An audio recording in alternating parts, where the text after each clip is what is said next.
For most of modern history, a home was just a home. You bought one because you needed a place to live, you paid the mortgage, you fixed things when they broke, and if the value went up over time, that was nice, but it wasn't the reason you bought it. Somewhere along the way, that changed. Homes didn't just become places to live, they became investments. And that didn't happen overnight. And it also didn't happen because people suddenly got greedy. And this wasn't the purpose of housing. It wasn't supposed to turn into an investment. But the incentives of home ownership quietly changed, and it pushed everyone in a direction where people started looking at homes as a way to make money, not just a place to live. Now, here's one of the greatest benefits of home ownership that most people don't realize. A home isn't just a shelter. It's one of the only assets regular people are allowed to buy using massive long-term leverage. Think about it. If you want to buy stocks, you usually pay cash. If you want to buy a business, you need a lot of capital. But if you want to buy a home, you can put down 5, 10, maybe 20% and still control 100% of the asset. That alone changes how people think about housing. If you bought a $600,000 home with $60K down, you're not getting exposure to a $60K asset. You're getting exposure to a $600K asset. So if prices move even a little, your return on the cash can be enormous. And people started to notice that. Now add inflation into the mix. Inflation raises the price of almost everything over time. Food, rent, services, wages.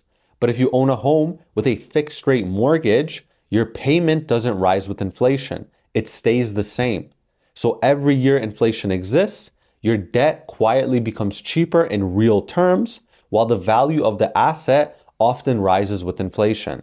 And from the owner's perspective, this feels like a very strange advantage. The thing you need to live also protects you from inflation. And at that point, housing stops feeling like a cost and it starts feeling like you're in a position. At the same time, something else is happening. In many cities, the housing supply stopped keeping up with population growth. Zoning rules limited density, buildable land became scarce, permits and approvals took years, and infrastructure lagged behind demand. So instead of prices falling when demand softened, prices just kind of stayed high. And when people see the same pattern repeat over and over, small dips followed by recoveries and new highs, housing starts to feel dependable. Not risk-free, but dependable. And once something starts feeling dependable, people treat it like an investment. Take a city like Los Angeles, for example. For years, LA added fewer homes than its population and job growth required. So even before mortgage rates rose, the city already had a housing shortage. Now fast forward, mortgage rates rose, monthly payments jumped, and a large number of buyers stepped back. The demand clearly falls in the city. But here's the part most people miss.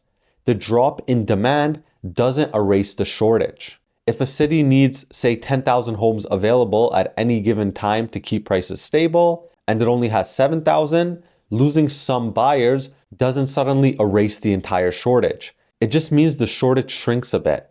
But as long as there's still a shortage in the city, prices don't fall the way people expect. Now layer in interest rates. When interest rates rise, buyers hesitate and sellers hesitate too. Homeowners who locked in a fixed rate mortgage don't want to sell and trade into much higher payments. So they stay put and you start to see listings fall. So in LA, demand weakened, but supply weakened right alongside with it. And this creates gridlock. You start to see fewer buyers, fewer sellers, and just fewer overall transactions. But you don't see a lot of movement in price. And that's when you'll kind of hear people start saying things like, nothing is selling, but prices aren't dropping. And that's not a contradiction, that's just how constrained housing markets behave. And this is very different from how financial markets move.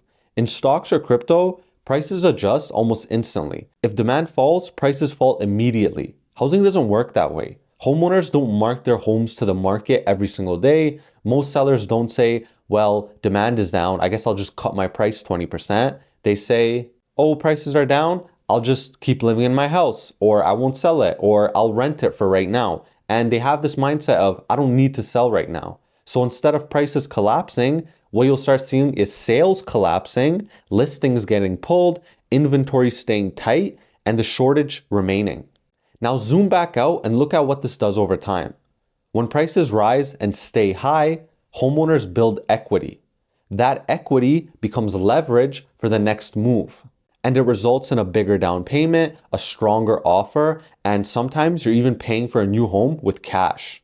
So once someone owns a home, it becomes much easier for them to stay in the market.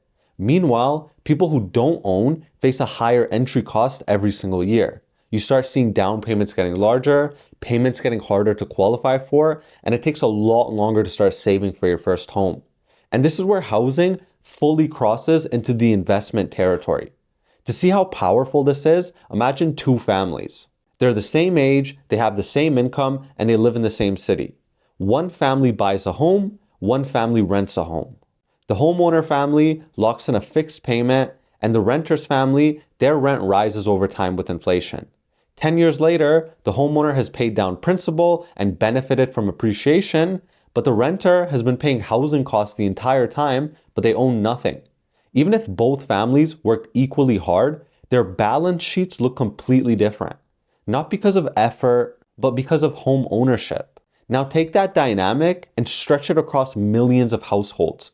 Home equity becomes the largest source of wealth for many families. Your equity in your home becomes bigger than your savings, bigger than your retirement accounts, and people start to rely on their home not just as shelter, but as their safety net, their retirement plan, their backup plan.